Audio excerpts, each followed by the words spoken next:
Do you want to make some money? What? There's nothing to it. There's a guy who lives up in that flat there. Hey! He's got more cash than he knows what to do with. Just gonna take his money.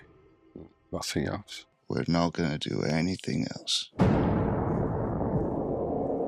Hi, I'm Sophia Jessica, and this is Angel, and welcome to the fan carpet. Hi, Marc. Hi, Suzanne. Hi. All right, so it's a pleasure to speak to you today. How are you?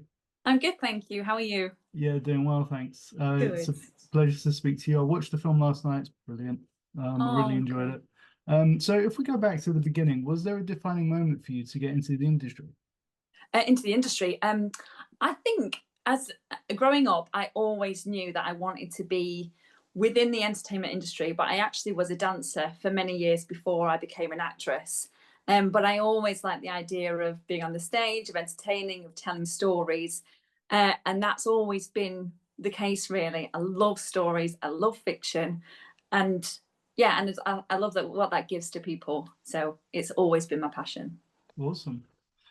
So what can you tell us about Derelict, and what was it that made you want to bring Abby to life to tell this story? Was the exploration of grief and vengeance something that appealed to you? I think that the exploration of somebody who has so much drive and passion, especially in a female character of that age, is so important to me. It was really fun to play.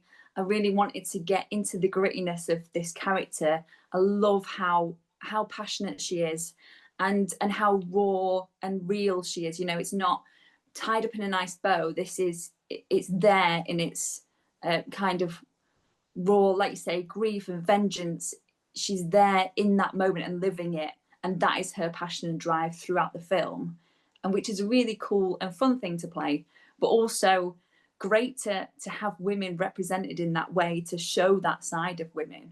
It's fantastic. Yeah, absolutely. Did you enjoy the vignette style of the storytelling, because they kind of all of the different sections kind of all like come together to one explosive point. Mm-hmm.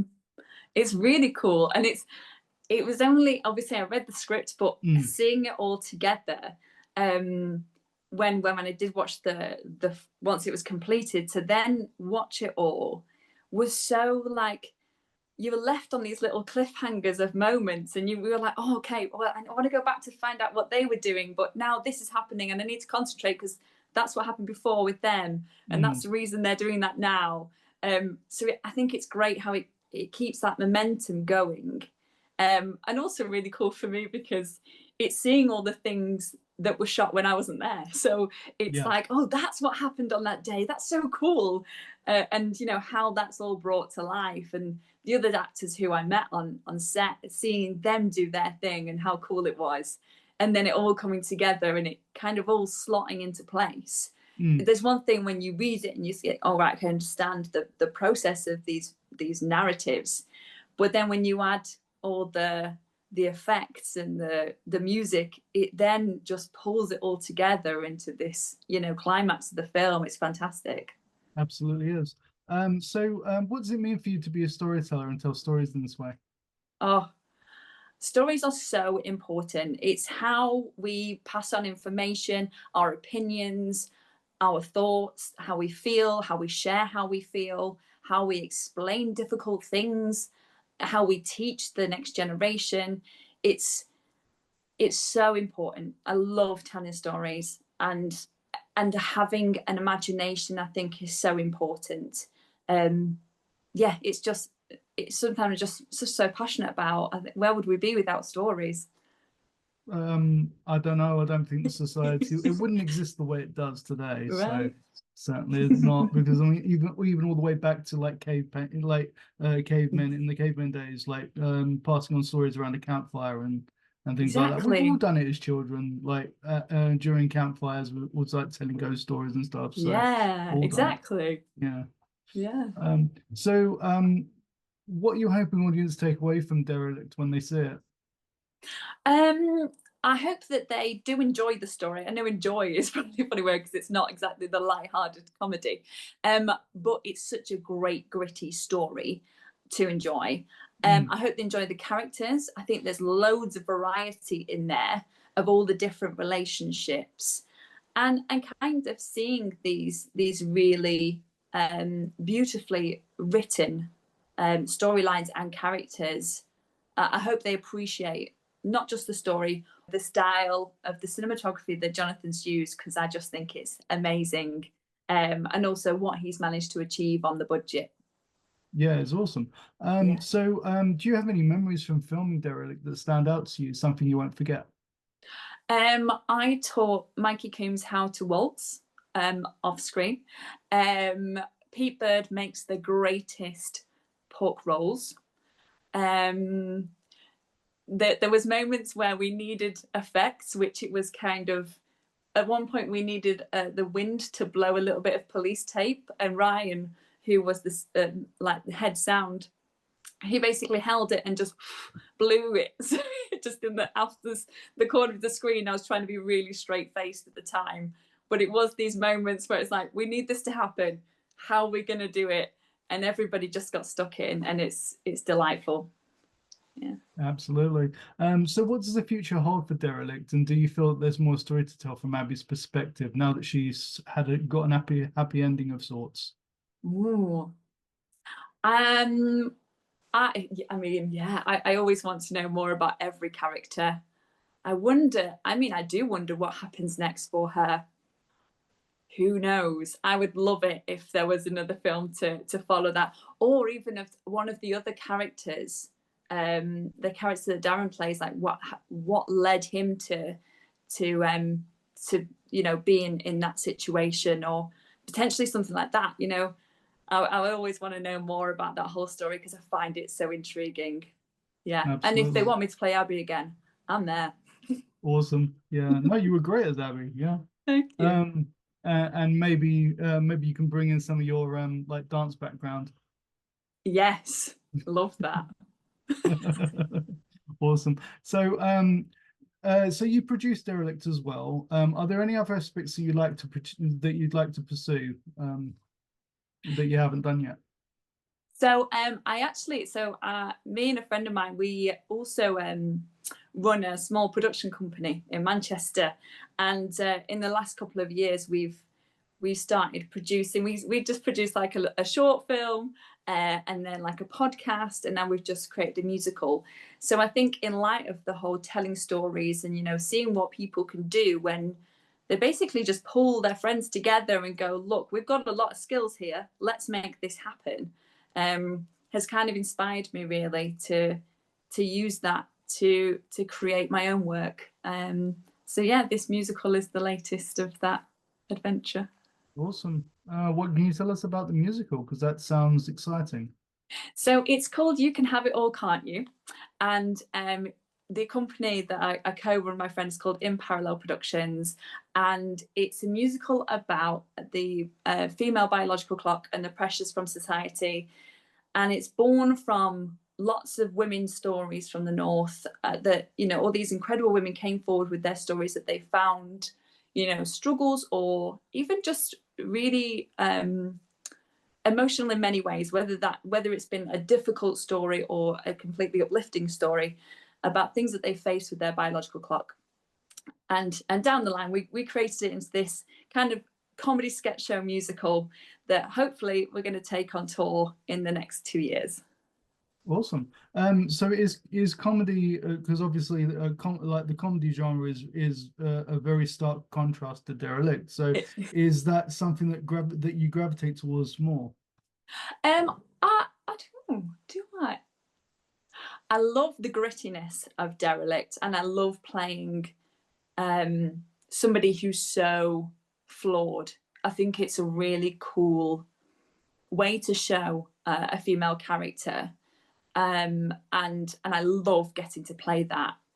With the musical that we've created, it is a comedy, and I suppose the reason for that is to kind of celebrate the camaraderie that comes with, there's difficult things that women face with their biological clock, but there's also this bond that we then get from that, and there's fun to be taken out of the situation.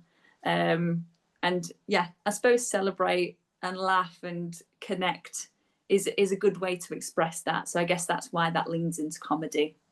But I actually love both. Awesome. So with the popularity of streaming services, what do you feel the future of cinema is? I know it's a big question. I mean, I don't know. I find that just in the last few years, I've opened, like, just being involved in independent cinemas opened my eyes to just so much more of it, and being able to go to festivals and awards and that kind of thing has just highlighted how many independent filmmakers there are out there and how many incredible films there are out there. And I wish and hope that it becomes even more popular. I hope and think that with things like Amazon and Netflix and all these things, I do hope that more independent cinema is being given a platform and is more accessible by the general public. It certainly is to me, because I think a few years ago I didn't know much about it at all, and now I just think it's incredible. It is, yeah. I mean, I've got like Amazon, Netflix, Disney Plus, so yeah, I watch them all. But I also enjoy going to the cinema, so I don't think it's ever going to disappear. But yeah, it may change a little bit, but I don't think it'll disappear. So you mentioned the musical, but what else are you working on at the moment you can tell us about? So I'll be doing Panto. That will start soon. So yeah, that's at the Oak Theatre in Scarisbrick. So I'm doing that, and I choreographed that as well. So that will start quite soon. Awesome. Do you enjoy work, like being behind the scenes, being a choreographer? Yeah. Yeah, I like both. I like being in front of the screen, in front of the camera, and I like being behind it, and I like working on stage, and I like working backstage. I just like anything that's, like, say, creative, telling stories and entertaining people. Love it. Absolutely. What's the character you're playing in pantomime? I'm the good fairy. Nice. Okay. So very different to Abigail. Yeah, very, very. Which one are you? Which story are you? Because there are fairies all over the place. It's Jack and the Beanstalk. Oh, okay, lovely. Yeah, that's a brilliant story. I love that story. Yeah. So who inspires you in the industry?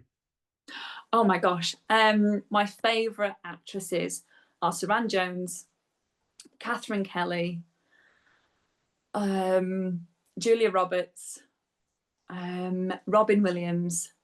I just love how creative and imaginative and hardworking that they are, and the characters are always so different. They can express so much joy and fun, and I feel like they really enjoy the industry, and just give to the audiences. They're very generous performers. Yeah, absolutely. And Robin was one of the best to ever do it. Yeah, his like, even though he's no longer with us, his legacy lives on. So absolutely. Yeah. Love everything he's done that I've seen. Yeah. He's so funny. Have you seen the outtakes of Good Morning Vietnam that are on YouTube? No. I have to watch It's not safe for work at all. Okay. But it's a lot of fun. Yeah, and there's some extra. There's some also bits in for when he was the voice of the genie. That didn't make the film because they're not safe for work. I'll definitely check those out. Yeah. So where can we find you online to keep up with everything you're doing? My company has all the social medias and a website, which is In Parallel Productions. So everything in my company's on there. And then, that's mostly what I use it for, really. And then my agency is Line Management. So all my acting will be on there, and Spotlight as well, and Mandy.com. So yeah, everything what's coming up will be on there. Awesome. And how did you find working with Jonathan? Amazing. Great. Yeah, absolutely loved it. Great guy.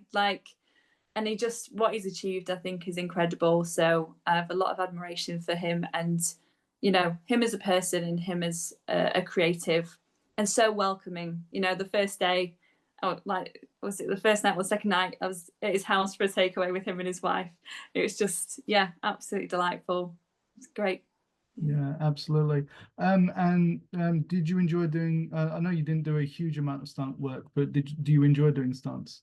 I do, yes. Yeah, it's really cool. Although I'm a total wimp. So when it came to all the like blood and gore and stuff, even though I know it's not real, watching it back on the screen, it was like, oh, I can't watch it. Which helps when it came then in black and white. I was like, oh, I can watch it now. Yeah, that was in it. I found that to be an interesting way to tell the story, because at first I thought it was like the use of color. At first I thought it was being shot in black and white to show that her state of mind, and like the flashbacks were in color. Yeah. So it was kind of like she's not very happy now, but she was back then. So I thought it was that, but then obviously the vignette with the brothers is all color, so that kind of didn't wasn't the same thing. So yeah, but I did enjoy that. Yeah, it was a very, very clever way of telling the story. But thank you so much for joining me today. Oh, thank you so much. Talk to you, Mark. Thank you. Yeah, thanks very much. You look after yourself, and I look forward to what you do next. Thank you so much. Thank you. You Take too. care. Take care. Thanks. Thank you for watching The Fan Carpet. Please follow us on Facebook, X, and Instagram for more content. Bye for now.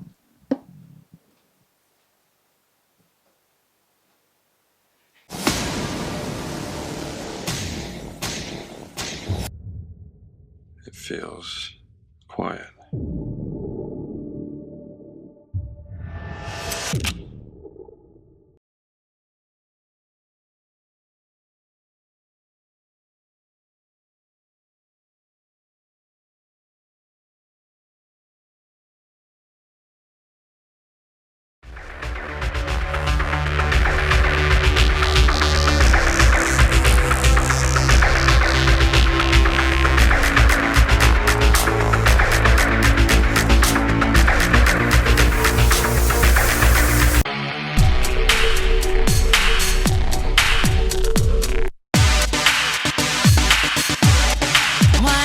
You show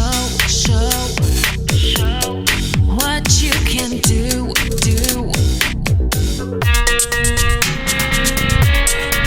I hear a siren. Maybe you were wrong about me. I'm dangerous and still. Why don't you give me a sign like the sea?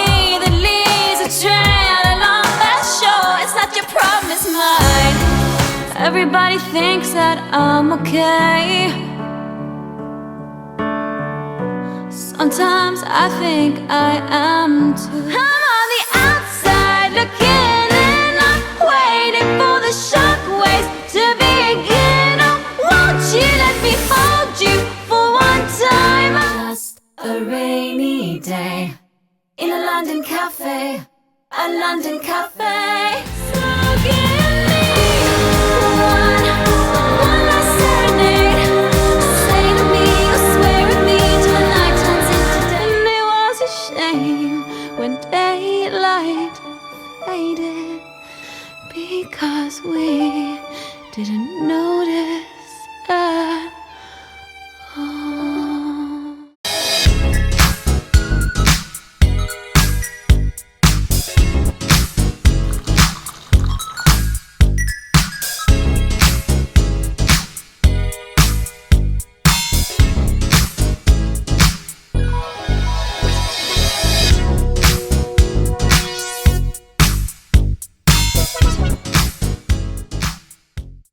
Thank you for watching The Fan Carpet. If you like this video, be sure to click that thumbs up button at the bottom of your screen. And also be sure to subscribe to the Fan Carpet YouTube channels. They're absolutely free and so much fun too. Be sure to check out the official website, thefancarpet.com.